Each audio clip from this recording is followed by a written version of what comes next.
안녕하세요. 군사특보입니다.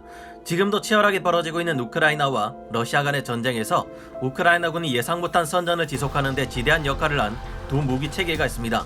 미국이 만든 대전차 미사일인 제블린은 영국제 엔로우 대전차 미사일과 함께 러시아군의 장갑차와 전차들을 수없이 박살내며 저항의 상징 성 제블린으로까지 불리고 있는데요. 우크라이나군이 발사한 300발의 제블린 미사일 중 최소 280발이 러시아군의 기갑 차량을 파괴하는데 성공했다고 해서 그 성공률이 93%에 이르는 등 놀라운 맹활약을 펼치고 있습니다. 실제 사진을 보여드리고 싶지만 이전에 실제 전차나 항공기가 파괴된 자료를 썼다가 검열 제한이 걸린 적이 있어 보여드리지 못하는 점이 아쉬운데요. 며칠 전 있었던 대규모 강습 헬기 공격 작전에서 매복한 우크라이나군의 대규모 보병 휴대용 지대공 미사일인 스팅어는 29대나 되는 러시아 헬기를 격추시킨 것은 물론 제공권을 장악하지 못하게 하는데 일조했습니다. 그래서 러시아군은 피해를 줄이기 위해 야간 작전으로 전술을 바꾸려 하고 있는데요. 아직 우크라이나군이 전황을 뒤집었다고 말하기는 어렵지만 우크라이나 국방부 측의 발표 수치를 기준으로 살펴보자면 벌써 러시아군의 사상자는 1만 1천 명에 육박합니다.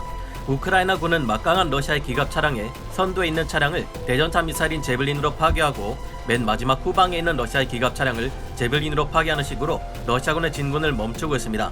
러시아가 전면전을 시작한 지 벌써 일주일이 지났지만 곳곳에서 러시아의 보급부대가 우크라이나군의 기습으로 파괴되는 탓에 보급이 제대로 되지 않고 있어 큰 곤란을 겪고 있는데요.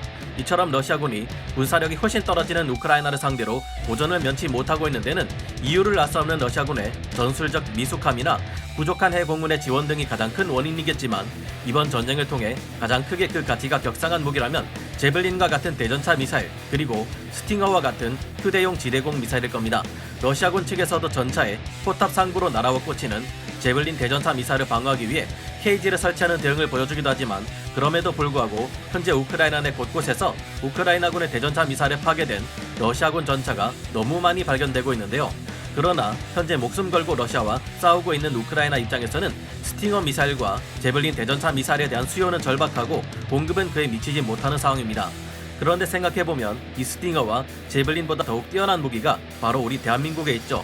최강의 대전차 미사일 현공과 스팅어를 뛰어넘는 강력한 성능을 가진 한국산 지대공 미사일 신궁입니다. 만약 우리가 이번 전쟁에 앞서 현궁 대전차 미사일로 우크라이나를 지원하는 데 적극적이었다면 현재 현궁은 성현궁이라는 칭호와 함께 독재와 억압에 맞선 저항의 상징이 될 수도 있었을 만큼 뛰어난 성능을 발휘하는데요. 신궁 또한 현재 우크라이나에서 활약하고 있는 다른 휴대용 지대공 미사일보다 가격은 더 저렴하고 더 높은 수준의 고성능을 발휘합니다. 현궁과 신궁이 우크라이나를 지원하게 된다면 러시아군을 상대로 더욱 뛰어난 활약을 펼칠 수 있을 것이 예상되고 우리로서도 적지 않은 이익을 얻을 수 있을 것이라 생각해서 준비했습니다. 오늘은 만약 현궁과 신궁이 우크라이나 혹은 유럽에 배치되어 러시아군을 상대하게 될 경우 왜 더 뛰어난 활약을 할 수 있는지 알아보겠습니다. 전문가는 아니지만 해당 분야의 정보를 조사 정리했습니다. 본의 아니게 틀린 부분이 있을 수 있다는 점 양해해 주시면 감사하겠습니다. 성 제블린보다 더욱 값싸고 뛰어난 성능의 현궁 대전차 미사일. 현재 우크라이나군이 선방하며 자국을 지켜내고 있지만 아직도 러시아군의 세력은 만만치 않은 상태라는 것이 문제입니다. 예상외로 선전하는 우크라이나군에게 독일이 500기의 스팅어 미사일과 1000기의 판처파우스트 3 대전차 미사일을 지원하기로 했는데요. 전쟁이 일어나기 전과 달리 독일은 2700기의 9K32 스트렐라2 맨페지 지대공 미사일을 지원하는 것을 승인하는 등 우크라이나를 지원하는데 진심 어린 모습을 보이고 있습니다. 미국에서도 3억 5천만 달러, 하나 4,192억 원 규모의 지원금으로 우크라이나에 스팅어를 지원하기로 26일 발표했는데요. 이에 이어 네덜란드도 스팅어 200기를 공급할 계획이라 발표했습니다. 다행히 미국이 의회에 64억 달러, 7조 6,666억 원 규모의 지원을 승인해줄 것을 요청한 상태이며 유럽연합에서는 4억 5천만 유로, 하나 6,060억 원의 EU 재원을 우크라이나를 위한 무기 구매에 사용하기로 해서 추가적인 무기 구매를 위한 재원이 점점 더 크게 확보되고 있는 상태입니다. 만약 이 같은 지원을 통해 우리 한국의 국산 대전차 미사일 현궁을 우크라이나가 운용하게 된다면 어떨까요? 햇살현, 활궁자를 쓰는 한국의 대전차 미사일 현궁은 빛의 화살이라는 뜻을 가지고 있는 대한민국에서 개발한 보병용 중거리 대전차 유도 무기입니다. AT-1K 현궁 대전차 미사일은 국산 보병 휴대용 중거리 대전차 미사일로 이중성형 자격탄두를 장착해 적 전차의 반응 장갑과 공간 장갑을 관통할 수 있는 파괴력을 가지고 있는데요. 이스라엘제 스파이크 대전차 미사일을 참고해 개발된 현궁은 주간뿐만 아니라 야간에도 사격이 가능합니다. 비밀리에 수출된 현궁을 사용한 사우디군 병사는 3km 거리에서 이동 중인 적 오토바이를 격파하는 영상을 올려 실전에서 긴 사거리를 가진 현궁의 정확도를 입증한 바 있습니다. 현궁은 발사 후 망각, 즉 파이어 앤 포겟은 물론 탑어택도 가능한 3세대 대전차 미사일이며 900mm나 되는 기갑 차량의 장갑을 관통할 수 있는 성능을 가지고 있습니다. 이중성형 작약탄두를 사용하고 현재 우크라이나에서 활약하는 제블린 대전차 미사일처럼 현궁 또한 대전차, 대엄폐호, 한정적 대헬기 능력을 갖추고 있습니다. 해외 동급 체계보다 약 5kg 가볍다는 장점을 가지고 있으며 가격 또한 하나에 2억 9천만 원 정도인 제블린보다 훨씬 저렴해 1억 원 정도밖에 하지 않는 뛰어난 가성비를 갖춘 무기 체계입니다. 가격이 2억 9천만 원인 제블린만 해도 훨씬 더 비싼 러시아 기갑 차량을 무수히 무용지물로 만들며 가성비 면에서 압도적인 우세를 점하고 있는데 그보다 3분의 1 가격인 현궁이 있다면 더더욱 러시아군과의 전투에서 가성비로 적을 압도할 수 있겠죠. 3월 초에 공개된 무선 녹취록 중에는 우연히 러시아군과 주파수가 겹친 우크라이나 군인들이 러시아군을 이처럼 조롱하는 것도 들을 수 있는데요. 아직도 상황 파악 안 되냐? 지금 우리가 제블린으로 한 놈씩 조지고 있단 말이야. 그냥 집어치우고 항복이나 하셔. 이와 같은 통신 기록을 이곳에서 직접 들어보실 수 있습니다. 현궁은 해외 유사 무기 체계인 이스라엘의 스파이크, 미국의 제블린에 비해 소형, 경량화되어 운용이 쉬우며 요요 사거리, 관통력, 광학 성능, 탐지 및 추적 성능 등 모든 면에서 더 뛰어나 수출 경쟁력까지 확보하고 있는 것으로 평가되는데요. 현궁이 미국제 제블린에 비해 특히 유리한 부분은 조준하는 데 오랜 시간이 걸리지 않는다는 점입니다. 제블린은 높은 정밀도를 가지고 있지만 발사기엔 냉각을 겸하는 외장형 배터리를 사용하는데 이 냉각 과정에 약 30초나 걸리는 것이 문제인데요. 우크라이나 같은 넓은 평지라면 활용도가 높지만 한반도처럼 원패물이 많은 지형에서는 삐삐삐삐 하고 조준 완료되었는데 갑자기 적전차가 원패물에 숨어버리는 상황이 자주 나올 수 있어 활용도가 떨어질 것으로 판단됩니다.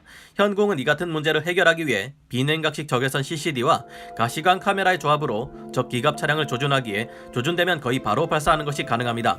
사출 후 로켓 점화 방식이라 판처 파우스트 3 등과 비교해도 후폭풍이 적다는 장점도 있는데요.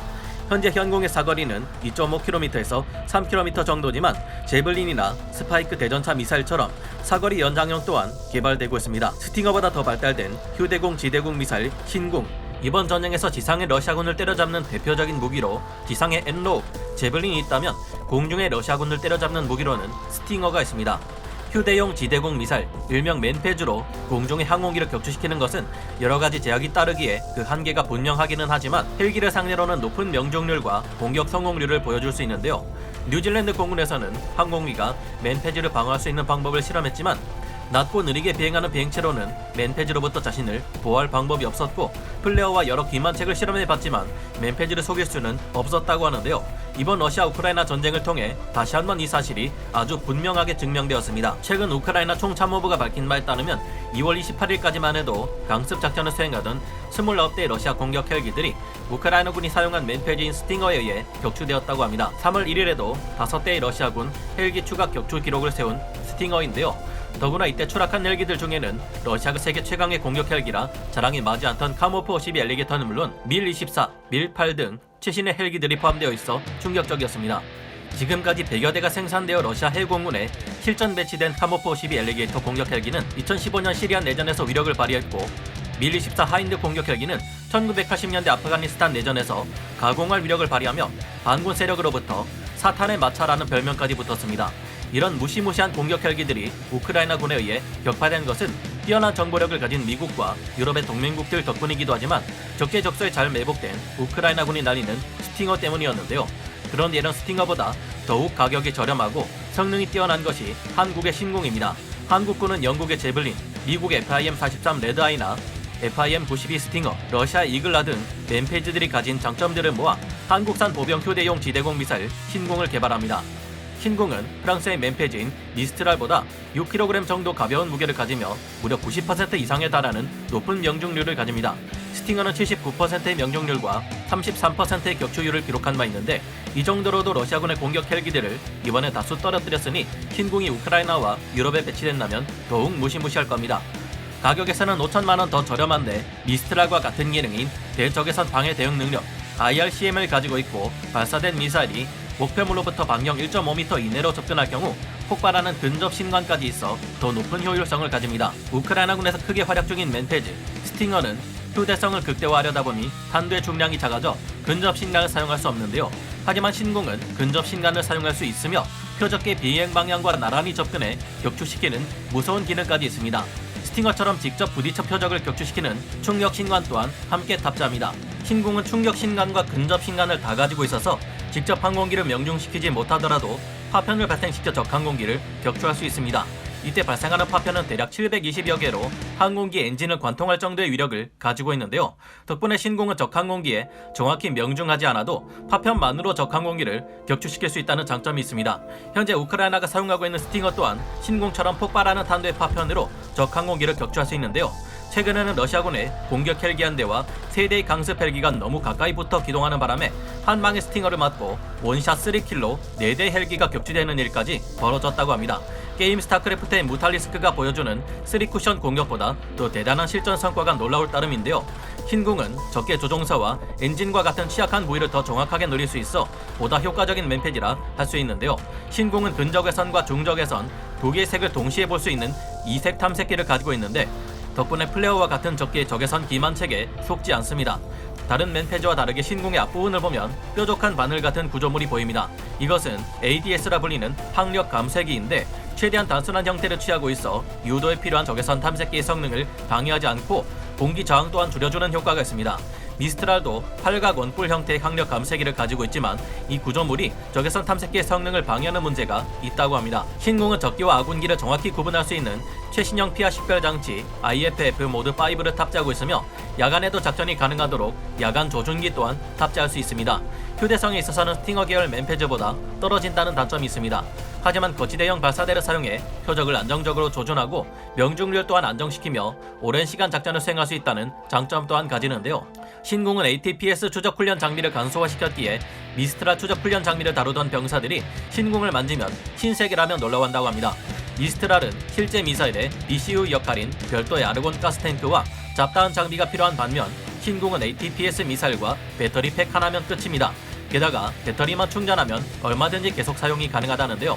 신공은 일반 보병만 운용 가능한 게 아니라 포항급 초계함이나 나치 트럭에 얹어 단거리 대공망을 구성하는 데도 사용할 수 있습니다. K-30BO 체계에 도함 4발이 장착되는 형태로도 개발되고 있는데요. 다만 2021년 10월 12일 YTN의 기사에 따르면 2018년부터 3년간의 신공 유도탄 실사격 결과 85발 중 20발이 사격이 실패했는데 사격이 실패한 유도탄들의 경우 모두 제조 10년이나 지난 미사일이었다는 것이 드러났습니다. 그래서 노후화된 유도탄의 정확도 문제를 해결해야 할 필요성이 있지만 스팅어의 발당 가격이 약 4억 원인 반면 신공은 발당 가격이 약 2억 원 정도로 훨씬 저렴하면서도 높은 명중률을 가지는데요. 현공과 신공이 우크라이나에 지원되어 러시아군의 기갑 차량, 공격 헬기나 저공 비행하는 전투기들을 격추시킨다면 이 또한 우크라이나의 저항을 상징하는 성스러운 무기로 각인될 것입니다. 우리 군은 국산 무기의 실전 성능을 입증할 수 있는 기회가 많지 않은 것이 나름의 문제점인데 이런 문제점을 해결할 수도 있겠죠. 무기 수출에 있어 가장 중요한 것이 실전 성능으로 여겨지는 만큼 현공과 신공의 실전 성능이 뛰어나다는 것이 증명될 경우 이로 인해 추가적인 수출 실적은 상상을 초월할 수 있을 겁니다. 현공과 신공이 해외 대규모로 수출된다면 규모의 경제를 달성해 장비의 가격은 더욱 떨어질 것이고 낮아진 가격은 또다시 수출 시장에서 유리한 입지를 다지게 해주겠죠. 국내 도입되는 현공과 신공에도 이는 영향을 미쳐 가격은 더 저렴하면서 연구개발을 통해 성능은 더욱 끌어올리는 결과를 가져다 줄 수 있을 겁니다. 이런 측면에서 볼 때 우리 한국도 우크라이나에 현공과 신공을 지원할 수 있다면 어떨까 하는 생각을 해보는데요. 여러분은 이에 대해 어떻게 생각하시나요? 오늘 군사 돋보기 여기서 마치고요. 다음 시간에 다시 돌아오겠습니다. 감사합니다. 영상을 재밌게 보셨다면 구독, 좋아요, 알림 설정 부탁드리겠습니다.